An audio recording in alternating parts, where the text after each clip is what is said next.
Welcome to a bonus episode of the Cyber Leaders Podcast with me, Ciaran Martin. And me, James Line. Now, we're both from the SANS Institute who are kindly backing this podcast, even the bonus episode, in fact. I'm a massive geek, and I've spent my career chasing the cyber criminals around the internet. Oh, and fighting FUD as well, actually. And I try to understand what James is talking about because I'm not a techie. I dealt with cybersecurity policy and operations in the British government and set up its National Cybersecurity Centre. And now together we're trying to unpack for you the world of tech security and all the complicated things that it brings us. That's right. This podcast is a voice for security leaders. We want CISOs, security directors, and beyond to build up your knowledge, your playbooks of what works, what doesn't, and ultimately secure your organizations more comprehensively and quickly. And we'd such a good guest last time, the amazing Jeff White, author of some of the best ever books on cybercrime and cybersecurity. And normally we do have a guest to take us through things, but today we are going to do things a bit differently because it's a bonus episode. Today, the guest to us. I actually love being my own guest, Ciaran. I'm a fantastic house guest. Well, I think in your own opinion, and of course mine, you're an excellent guest, but we are Billy No-Mates today. Yes, no one likes us very much. And I think for this particular episode, particularly the cyber criminals, when we reveal all of the magic silver bullets that stop all future threats and provide 100% security, we could commit to that for this episode, right? Absolutely. And as the old football chant goes, no one likes us. We don't care, because today we're not seeking popularity. We're going to be talking about one of the biggest and most intractable problems in cybersecurity. That's right, Ciaran. It's, in fact, not only one of the biggest problems in cybersecurity. I'd argue it's actually one of the longest running. And even though I'm the technical one of the duo, and I want to make everything into a Python script or write a program, whatever this problem is, I don't think it's a technical problem. Not a technical problem? Is this some form of heresy you're committing on your profession, James? I mean, come on, what is it if it's not a technical problem? What are you going to call it? I don't know, maybe this is a psychological one. I also think, could it be an economic problem? Ooh, careful, Ciaran. You could be about to upset a whole multi-billion giant global industry with remarks like that. Yeah. It's not just a multi-billion-dollar industry, it's our multi-billion-dollar industry. So you're saying that this particular episode of the podcast is likely to be career-ending? Well, if we are going to go out with a bang, guess we'd better get started. So what are we going to be talking about today? So today, we're going to be talking about our favorite cybersecurity three-letter acronym. As a side, we do love an acronym in cybersecurity, don't we? A UFLA, the unnecessary four-letter acronym, is increasingly popular. But today, just three: F-U-D. FUD. FUD!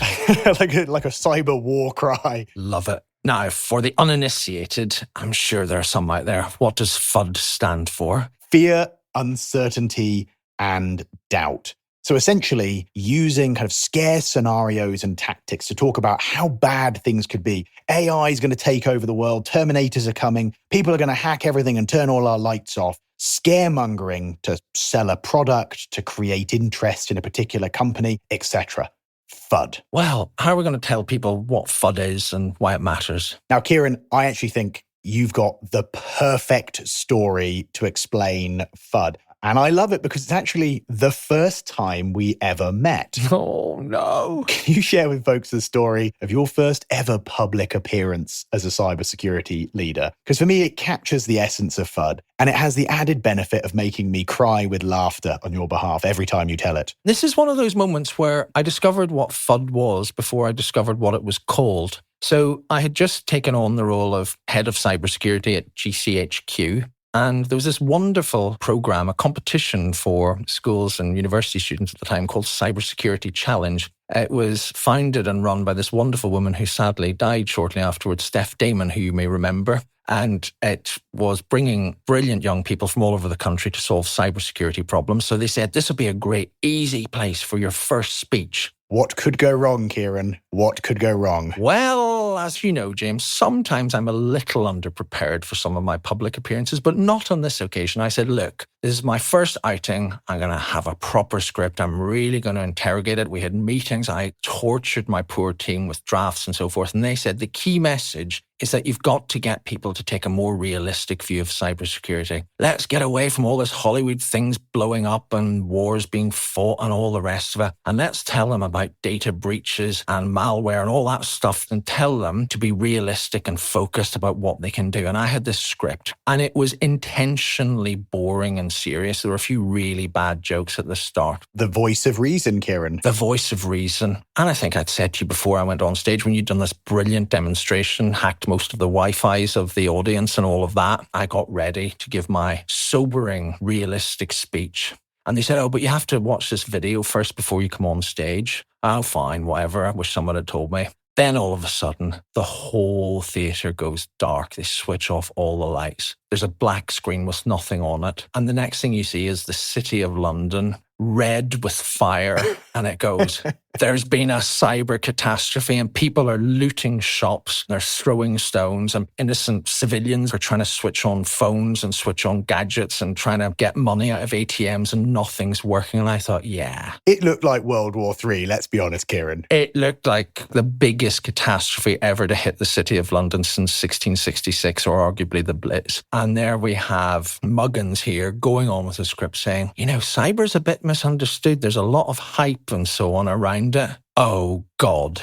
Yeah, so James, thanks for getting me to relive that story. So come on then, you tell me your favourite FUD anecdote. I've seen plenty of examples of this. I'll give you one because I think it actually starts to touch on the danger of this tempting FUD sales pitch we see in cybersecurity. I was at a talk many years ago in the UK, a mixture of kind of government folks, industry, and someone was talking about the risks of cryptography and evolution of technology. And they were talking about quantum computing and how we need to think about that for the future. Now, of course, there are some real risks in there. You know, a truly disruptive computational model that could change the nature of encryption and decryption and kind of change how we protect information on a global basis. It's sexy stuff, right? How our banks are protected, how we log into all our apps, something that could break. Existential. Exactly, right? It's easy to see how this is tempting stuff to talk about. Completely. So this person walks onto the stage and the first slide, there's a massive bomb, like one of those cartoon TNT things. Oh, cool. And they said,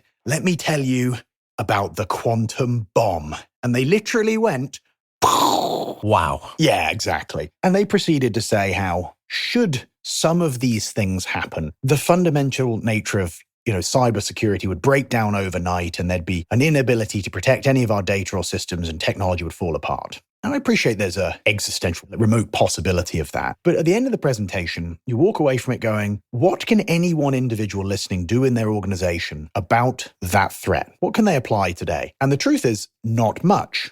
They can do software updates and make sure that they're using kind of quantum-resistant crypto implementations, which is the job of software vendors, government kind of intelligence organizations and others, not the individual listening. So there was this hyping up of, we're all going to die, crypto's going to break, which almost certainly isn't what will happen and doesn't leave them able to take any actions. Classic FUD. Be interested in my threat story and be afraid without any practical things you could do to protect your organization today. I hate that. And I think it encapsulates the problem. I hate it too. Not just what can people do about it, but at the risk of, again, being a bit controversial on this, buy my magic solution that you don't understand because it'll make you feel better. You've no idea how it works or what way it's taking care of the problem. That's really dangerous, isn't it? Or even what problem it's solving. I completely agree. And I know we'll come back to the topic of vendors and FUD because that one's one we've got to talk about. We will. But I guess the good news is, Ciaran, here we are in 2024. We've matured and FUD has been banished and everything's okay. We're never going to have this kind of problem again, are we, Ciaran? Of course not. Because like everything else, AI has solved every problem. Or maybe not. So I fear, James, it's time for the killer drone story. Deploy the killer drone with a side of AI. So at the end of May in 2023, I was doom scrolling through the news and I saw this story flash up in the British media, in the American media, in the Australian media. I was getting people contacting from all over the world. Essentially, what had happened was a senior US military officer had come to London, had given a presentation, and he'd said that in a formal military exercise, an AI-operated drone had killed its human controller because the human was trying to stop the drone carry out its evil deed. That is some Terminator-level terror right there. Get Arnold Schwarzenegger. Well, it brought me all the way back to that evening in London in 2014 because I thought, oh my God, I've got this so wrong. People like you, me, have been saying for ages, let's be realistic and so on. It was, wow, this hype about AI security risk is true, because if this is substantiated and it's gone all around the world onto the most credible media channels, we're stuffed. AI has changed the game. It's now a real threat to human life. Now, I'm not a media professional, I'm not a comms professional, but I've dealt with, as you can imagine, quite a lot of media crises in my time. And there's this term the media use, and it's called clarifications.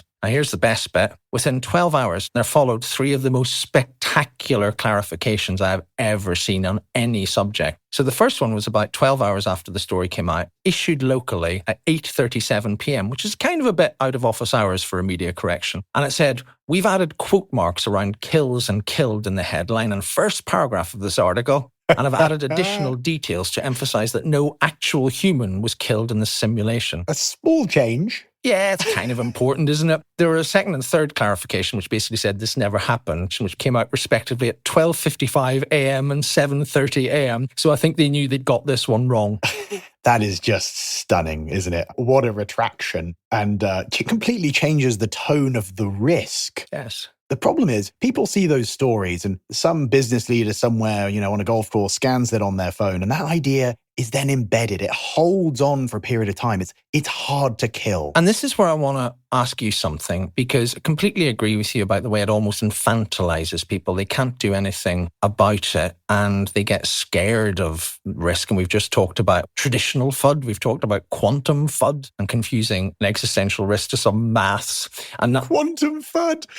Oh, I want a T-shirt. Can you get me a T-shirt with that on, It's Ciaran? on its way, James. And now, of course, just like everything else, the age of cyber is giving way to the age of AI. So cyber FUD's giving way to AI FUD. But what I think we need to get across, and what I'm interested in you talking to, is essentially, look, you mentioned a quantum bomb, right? And sadly, too many people know what a real bomb looks like, and digital bombs don't really exist in that same way. So if AI and cyber or whatever, quantum isn't going to kill us all, and it's not literally about death, why is there this sense that it is a killer risk? What do you think? Yeah, look, this is tricky. On the one hand, technology's become a supporting pillar of our whole world. Our hospitals, our cities, our infrastructure, education, finance, the devices we plug in at home. It is all around us. Yeah, absolutely. So it is fair to say that things like AI and the risk of things being hacked and compromised is serious and meaningful and could go as far as having life and limb impact. We've seen examples of it. It's absolutely fair to say that espionage is going to be conducted in this domain, or that there will be opportunities to use this stuff as a part of, warfare or military operations. All fair, given the pervasiveness of technology. At the other end of the spectrum, that's not how these cyber operations tend to work. The majority of this stuff is fraud. It's stealing data, it's bank accounts, it's dollars, it's money. And most of the time, it doesn't get anywhere near the domain of life and limb impact. It's bank accounts. Now, there can be inadvertent problems, secondary effects. Let's go back to WannaCry, if you remember that one. Piece of ransomware. Oh, I remember WannaCry. Why would I not remember WannaCry? It was just the biggest cyber crisis to date in the history of the British state, in the middle of a general election affecting the National Health Service. Yeah, completely forgotten that one. Good time for you, right? Yeah, good time. It was brilliant. Lovely weekend. Lovely weekend. Well, I remember all the news stories circulating, the French Navy downed by WannaCry, and there were so many of these stories. And look, without turning this episode into kind of attribution and targeting of WannaCry, one of the interesting things there... It was the North Koreans. There's the summary. By mistake. Exactly, by mistake, right? They didn't intend to hit all these places. I mean, they had a pretty nasty effect on the NHS, disrupted operations fairly significantly. Didn't mean to. Wasn't kind of some high-end attack that was designed to hit hospitals and, take machines offline. They did a spray and pray attack and inadvertently downed a bunch of systems and tested all of our business resilience. So sometimes the secondary effects can be really serious. But this notion of someone in North Korea is going to push a button and use some kind of cyber operation to kill folks on the same scale as a bomb is just kind of nonsensical. And that's where we hit the hard balance of this topic. There's enough real problems to solve in cybersecurity, real threats, without adding kind of oxygen to these Terminator-like takeover scenarios in the beginning of Skynet. Completely right. And I think you've touched on something there because, sure, everybody should be focused on data theft and fraud and even disruption. There is a sort of top end of the threat, but it's not the planes falling out of the sky. You see, there's a very controversial International Committee of the Red Cross video a few years ago on cyber and war, which had a video of planes falling out of the sky, operating theaters being switched off. Cyber isn't really a weapon in that respect. A remote-controlled drone with a missile attached to it is a weapon. It's basically a high-tech rock. It hits something, it causes real physical damage and possibly kills people. Cyber is code. And your point about WannaCry is really interesting. And there was a much worse case of health service disruption in Ireland in 2021. And it happens in the US all the time, where you're not doing sophisticated attacks on hospital equipment. That's really, really hard. And they should have backups and alerts and all of that. But you're actually just messing up the software. We saw that with Colonial Pipeline a few years ago, where the company who owned the pipeline shut it down, not because the pipeline had been affected, but because they couldn't process anything. And it's funny, there's one really interesting example of this in the UK. I always think transport's a good example. Would you get into a train where you thought it had a computer that somebody could hack into and instruct it to drive it off the tracks? I mean, I wouldn't. And it's not really the way trains work. And the example of that, in August 2023, the whole National Air Traffic Control System failed in this country. Rather brilliantly, because it confused Devil's Lake in the United States with Deauville in northern France, and the two never went into British airspace on the same day before. So DVL was the... Do they look similar? Well, DVL, they look identical in terms of three-letter acronyms, and rather concerningly, it crashed the whole system. The three-letter acronym gets us again, Ciaran. Exactly. But this time, what did it do? If you think about, people say cyber will bring down planes. Well, think of air traffic control. You wouldn't get on a plane if the computer failed. The plane wouldn't know how to land. It would get lost. It would lose complete communication. That's not the way it works. So there's massive delays, massive disruptions. People missed weddings, board meetings, whatever. People got very angry and companies lost loads and loads of money, and so did consumers. But nobody suffered as much as a nosebleed. And because it wasn't a cyber attack, it was an accidental IT failure, nobody was worried they were going to suffer so much as a nosebleed, because accidental IT failures aren't as associated with FUD as cyber operations. Yeah, that's it. And this is where I think you have to balance the reality that technology is this trusted pillar of society. This stuff matters. You and I aren't advocating intelligence agencies defund their cybersecurity operations, or that there isn't potential military application, etc. Of course, but we need to keep it real. We've got to focus on what actually is happening in the world so that people can focus on solving the right problems, managing the real risks. And the truth of most of this stuff is the effects we're describing are often accidental. And most of the time, they're interested in a credit card. Well, indeed. And I'm glad you made that clarification, because as well as taking on the whole of the cybersecurity industry, I don't want to be closing down government agencies as well. That's a bit much for one podcast. But I guess, look, are people mad or bad to be promoting this type of FUD? So let me give you an example just so we can test what we've been talking about. A few years ago, a man called Leon Panetta. Now, for those who don't know who Leon Panetta is, he's a giant of US politics and security. He was chief of staff to Bill Clinton. He was head of the CIA. He was defense secretary. And he was the guy who came out with the phrases cyber Pearl Harbor and cyber 9/11, the ultimate FUD phrases, very evocative globally, but especially in the US. And that was when he was in office. And years later in retirement, some cyber people came to him and said, look, what are you talking about here? You knew too much to be spreading this FUD. Why did you say this? And he was very disarmingly honest. He said, look, cybersecurity wasn't being taken seriously enough in the US. There were huge risks to our data security, espionage, loss to our critical infrastructure from the realistic types of threat, but I wasn't getting people's attention. And that was one hell of a phrase, or two phrases, to get people's attention. So was it wrong? Is it wrong? Why does it matter? Yeah, look, I mean, a remarkable person to deliver a remarkable set of words, and you still hear this terminology being used today. For many years in this industry, we've spent a lot of time fighting for our moment in the limelight. CISOs trying to get to the board to be able to protect their organizations adequately, getting out the deep, dark corners of IT. But we have it now. Here in 2024, in fact, we probably have an unfair representation of media coverage on this stuff. And I think, we now have a bit of a duty of care. I don't want to say this stuff doesn't matter. Cybersecurity and defense in military and intelligence clearly is hugely important, protecting our digital boundaries and building a more secure future and having the right talent. But when you say things like Cyber Pearl Harbor and Cyber 9/11, you can cause the average individual to take their hands off the keyboard, to say, well, that's the domain of government. I can't stop a Cyber Pearl Harbor. But the truth is you don't need to. Yeah.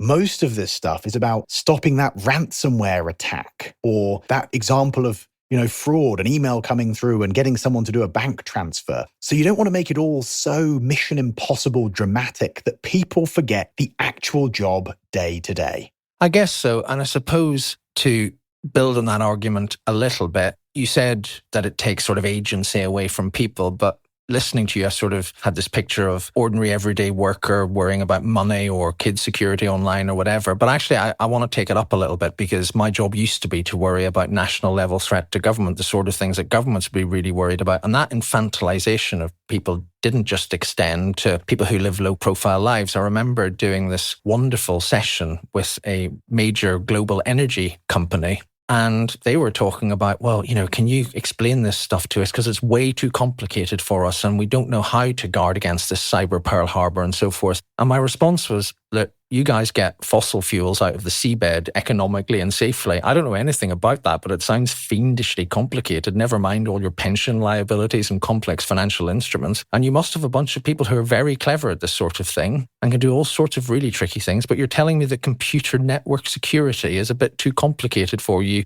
And I guess this and many other organizations weren't just carrying personal or organizational risk. They were carrying national level risk. They're strategically important. So you'd worry about espionage. They were strategically important in that if their software systems got messed up, or indeed as happened to the Saudi giant Aramco more than a decade ago, all their hard drives get wiped. That affects things economically. It can even affect fuel supplies we've seen at various parts of the world. I don't know if you'd agree, but I think this goes up the chain as well into people in really serious and responsible positions carrying huge global level risk. They're susceptible to FUD too. Do you think so? Oh, undeniably. On many occasions, I've watched these ideas spread into the arms of folks who make serious policy and funding decisions. And look, at the end of the day, the net result has been for the world to take cybersecurity much more seriously. I can't argue that's bad, given what I said earlier about the importance of technology and how we're going to depend on this all more in the future. But now is the time to take that position of responsibility seriously and to make sure that we aren't guiding people towards the wrong decisions, visualizing the wrong threats. I really like how you describe that complexity point as well, Ciaran. This is a story we can tell. We can be better as an industry now. But let's talk about another potential impediment to this. So we can forgive Secretary Panetta because he sort of said, look, this is why I was doing it. And it was a moment in time and things have moved on. And I don't think he goes around saying that these days. But another issue, and we said we'd come back to it, and we will, whatever the risk to our own careers, is the industry. Now, I had another of these magical anecdotal moments that seems funny in retrospect, which wasn't funny at the time, when my wonderful tech director and colleague and friend at the National Cybersecurity Centre, Ian Levy, someone you will know very well, gave a speech, bravely as always, to a bunch of cybersecurity vendors. And I will never forget this speech. It was covered in the Register and other specialist journals. And he accused the cybersecurity industry of selling medieval witchcraft. It was what we called his magic amulet speech. +4 sales capability, roll 20. I think the only derogatory term he didn't use in that speech was FUD. But he said, look, it's like going around to sick people in the Middle Ages saying, I have a magic amulet. And they buy the magic amulet and they get better. So you say, that's because you bought my magic amulet, have another one or give them to your friends. Or they die and your response is, that's because you didn't buy enough of my magic amulets. Basically, they were selling things that nobody understood how they work. They were buying them simply because they didn't understand in medieval times the underlying disease, in our time, cyber. So they'd buy anything. So I want to ask you a very tricky question. You are a highly successful person in commercial cybersecurity. Is Ian right? Was he right? Defend yourself. Defend your industry. Oh, it almost feels like we're going to go after the global supplement industry and maybe some makeup and so on too. Oh, wow. You've seen me and raised me, James. Well, look, so to your question, does fear sell? It does. In the short term, kind of. Well, maybe. It depends. Right. It always depends in cybersecurity. But what do you mean? Yeah. So look, sharing threat intelligence and giving insights into what's really happening has always been valuable. Over the 20 years I've been in this industry, I've done countless anatomy of attack sessions, and they've always been praised. Sharing the fascinating and exciting threat actor insights is different, though, to fear and hype. I mean, the thing is, cybercriminal tactics are already scary and remarkable enough. Crimeware as a service, the industry of hacking, how you can go online now and pay $1,000 to target a global community of hackers after a business of your liking, put funds into escrow, and if they breach it, then they'll begin negotiations with you to provide you with access, right? The kind of true market of cybercrime. Sure, but let me ask you a question. That sounds great, but if there's somebody setting up a cybersecurity company and they've heard us, they've heard you just now, and they say, look, I'm not going to go into this hype, it's wrong. I want to provide solutions that tackle real problems and so forth. But you look around you and you see all these other companies doing really well and you think, well, what's that? That's snake oil or that's FUD and that's just fear and hype and so forth. So I should do the same. What would you say to them? Just in terms of, can you make money out of boring, balanced risk management, cybersecurity, doing things technically well, etc.? Or, I suppose, to ask you the same question again, does FUD always work at the expense of good cybersecurity, salesmanship, and so on? All right, I'm not going to dodge the bullet this time. So look, in the early days of the industry, this practice was very effective. I watched countless vendors spin up security leaders over various concerns, the kind of hyperific hot topic of the moment. It sold software, it sold controls, it sold consultancy. But careful now, security leaders have become significantly better at spotting this. In fact, sometimes I've seen a nearly allergic reaction to this type of behavior. Brilliant, wow. If I walk around the conferences, there are eye rolls in response to the AI-powered thingamajig threat machine What's It Madoodle. The unstoppable AI cyber threat actor. Yeah, right. You remember when people posted things like 100% defense? Absolutely. It could solve the problem. Unknown as well as known problems. That was my favorite one. Oh, exactly. I will solve your unknown unknowns. But, the truth is, I think people have got much better at spotting this type of stuff. And I know there's a need to market. There's a need to catch people's eyes. If you truly go completely mundane, you're not going to get interest in the first place. That's sales and marketing. There's a reason why people invest in shiny, pretty labels for wine bottles as opposed to describing it as some form of mildly intoxicating grape juice. I don't know where that came from, but I can see where your commercial success came from already, James. So clearly you have to do that. But our customers around the world have become better sensors for this stuff. I'm talking to you now, a fellow from the ex-vendors. We've got to take it more seriously. We don't need to use fear. Let's describe the real risks. It's our job to highlight what the threats are and how the solutions combat them. Don't burn your credibility when there's enough actually fascinating stuff and real problems going on out there. And if I may, Ciaran. You may. It's not just the vendors. Can I take a moment to preach to security leaders of the future? Preach as much as you want. I'm here for this. Well, look, we all accuse vendors of it, and there's still plenty of it going on. Go walk around some conferences, you'll see it. Yeah, I've been to a few. But I've noticed something. I spend a lot of time talking to security leaders, and it's the folly of the more junior security leader to use hype and FUD to fight for budget versus risk and realism. Yeah. So whilst effective in the short term, perhaps convincing people to give you a kind of short-term budget expansion, it's actually not only irresponsible, but invariably leads to such leaders being outed, just like those vendors. So I'm going to say, I know you need to market, but keep it real. We've got enough problems to solve, and careful. People are better sensors for this stuff than they've ever been before. I wouldn't be using those tactics so loose and free right now. Well, I'm going to put you on the spot now, and this is horrible of me, so you get to have one comeback before we finish, because I'm just asking you a whole bunch of difficult questions, but now I'm going to ask you to put your verbal money where your mouth is. So earlier on in my government career, I saw the government convulsed with the whole Iraq War dossier controversy, and they were accused of, do you remember the phrase sexing up? Yes. We're sexing down cybersecurity, which many people will say is a rather brave commercial strategy. Can we put that on a t-shirt too? Yes. Maybe that goes on the back of the quantum bomb. I didn't realize I was going to incur so many costs in t-shirt production as a result of this podcast, but there we are. So look, you're saying don't overhype in marketing. So I'm going to ask you to try sexing down in practice.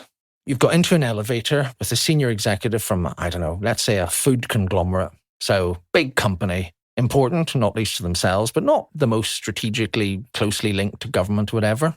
And this chief executive says to you, right, this cybersecurity thing, come on, I've got 38 floors to go. Tell me why I should care, and do it in a way that will pique their interest, but isn't FUD. Yeah, look, I would say there is a global industry of cybercrime that is dedicated to creatively making money from disrupting businesses, from stealing data. It's a surprisingly mature industry with products and services. People break into companies left and right and then think about who to sell that access to later. There's a multi-billion-dollar problem with people extorting data. So people could break into our systems, disrupt our supply chain, or steal our data and try to charge us large sums of money to avoid publishing it to our competitors, to the world, and frankly, embarrassing us with the regulators. This is a fraud, a data theft, a regulatory concern, a business disruption concern. And of course, we're talking about a particular hypothetical organization. The important thing is to bring it back to the risk of real business impact. And, people say, well, that's not sexy enough. Well, I'm sorry, but boards all the time deal in mundane risks that are important, like the risk of a particular policy change, that might impact their ability to sell in a certain country, or even currency risk. And frankly, if boards can get excited about FX, they can absolutely get excited about the risk of someone extorting data from us. So I would do something like that. Well, that'll show them. I think the elevator's reaching its floor, so we'd better bring that bit to a close. I've got to ask you one hard question back there. Come on, it's only fair. Go on. All right. I kind of walked into that, didn't I? So let me ask you this. I've talked a lot about sales tactics and effectiveness, but do you think the cybersecurity industry has a moral responsibility to avoid FUD? Or is this just marketing tactics? It's always hard. So let me say something nice about the cybersecurity industry, having been in government. As someone who cut his teeth years ago in the British Treasury, you were sort of told that the private sector was there to generate taxes for us to spend and that it was a sort of moral vacuum. And it wasn't. We had plenty of great cooperation from the cybersecurity industry in terms of things like you mentioned, like threat sharing, intelligence sharing, capability sharing even. And it was very, very valuable. I'd be loath to say to a company, look, if this is working for you and your shareholders, investors, whatever it is, then you shouldn't do it if it's legal. I think it's more what you were saying. We've got to get people cleverer about this. We've got to get some ways of differentiating what works, what doesn't work. So I think it's basically about the customer, really, not the provider. My favorite story about this is a friend of mine who works for a vendor, and it sells quite simple but effective products for a specific part of the cybersecurity problem. And she was doing a presentation. It was going very, very well. And then somebody who'd spent 5 minutes on the internet researching cybersecurity said, but this wouldn't take care of Stuxnet, one of the most potent computer viruses ever released to take out the Iranian nuclear facilities. And her response was, oh yeah, no, this wouldn't cope with Stuxnet, but is your company enriching uranium? Which I thought was the best and most perfect answer to it. And actually does show that there is some morality in this business. But I think, look, are you ever going to tell people if they find a way of making money lawfully, are you ever going to tell them successfully to stop? I guess you're not. So let's get the customers better. Let's get the public policy better. Let's preach, as you have done very effectively, as to what the actual problem is. Show the real threats. And if I could get customers to vendors to go, show me the data behind every claim, we should put that on a t-shirt too. We're going to need a whole merch store by the end of this podcast, I Ciaran. fear you're right. And I guess, Ciaran, that's probably where we're going to have to leave Hang on. No, I want one bit of comeback. So you have to do another elevator pitch, but this time it's only going one floor. Oh, no. You got about 10 seconds to give our cybersecurity professionals listening a little bit of pithy advice about the takeaways of what we've discussed today. Okay, I'll give it a go. Look, this stuff is serious enough and exciting enough without artistic colouring between the lines. Present to your colleagues a ruthless version of the facts without dramatization. Focus less on the energy of selling and more on advising the correctly calibrated response and roadmap for your particular organization and risk. Pragmatism. Ping! The doors are now opening. You got there. I got there. The last word doesn't count. Well, now it is definitely time to finish this podcast and quite possibly our careers in cybersecurity. Well, definitely the podcast. I think it's too early to tell on the other podcast. Well, I suppose the only question in people's minds is whether there should be another series. They are talking about nothing else in cyberspace, nothing else at all. But how will we decide? I reckon you're going to forget, aren't you? You're going to forget to ask for feedback. I think there's a high probability. So instead, we should get some kind of random entropy device like a radioactive emission and connect it up to a sensor and let the emanations of the universe decide whether we do another one. Or you could just go to the podcast site or email us at cyberleaderspodcast@sans.org, whichever you prefer. Preferably I'll go with my version. I suppose that is sensible, Ciaran. Maybe we could hear what people would like to hear in a series too, what kind of guests they'd want, and how we could make life difficult for the cyber criminals. And we'll decide based on that. So I guess for now, thank you all for listening to Series 1 and this episode. Until whenever we meet again, keep cybering. So from me, James Line. And from me, Ciaran Martin. A final cheerio.